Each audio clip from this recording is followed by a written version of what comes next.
Soundings Audiobooks presents an unabridged recording of Inheritance Tracks, written by Catherine Aird, read by Gordon Griffin. The moral right of the author has been asserted. This performance is owned by Soundings, Whitley Bay, NE26 2JT. Chapter 1. The first person to arrive at the solicitor's office that particular morning was a trim, grey-haired woman with a neat hairdo. "If you would come this way, please, Mrs. Port," said Miss Florence Fennell, leading the way to the waiting room of Puckle and Nunnery, solicitors and notaries public, of Bearbury, in the county of Colshire. "And I'll tell Mr. Puckle that you've arrived."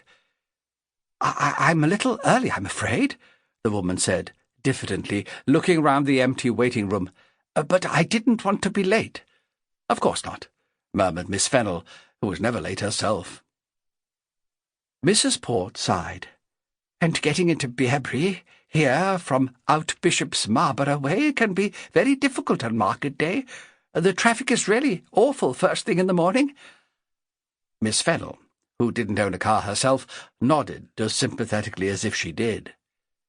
"So," the woman went on, I thought I'd rather be early than late, especially since I'm not really sure what all this is about."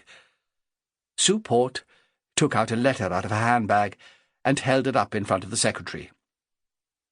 Florence Fennell made no reply to this. She did not normally act as the firm's receptionist, as she was in fact the personal confidential secretary of Mr. Simon Puckle, the senior partner in the firm. But today was different. Very different. The next client to arrive already had his letter in his hand as he came through the door. He announced himself in a business-like manner as he approached Miss Fennell, waving the letter in front of him. "Clive Culshaw, of Culshaw's Bakery, Bearbury," he said importantly. "I have an appointment to see a Mr. Simon Puckle here at 10 o'clock this morning." "Yes, of course, Mr. Culshaw.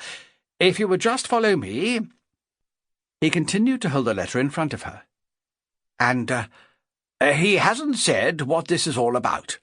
Just that it's a matter that might be of some potential interest to me, which isn't exactly specific." Miss Fennell, who had in fact written the letter and knew exactly what it was all about, said nothing to this either.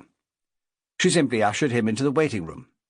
Mrs. Sue Port, its only other occupant, glanced incuriously at the newcomer, showing no sign of recognition. Sample complete. Ready to continue?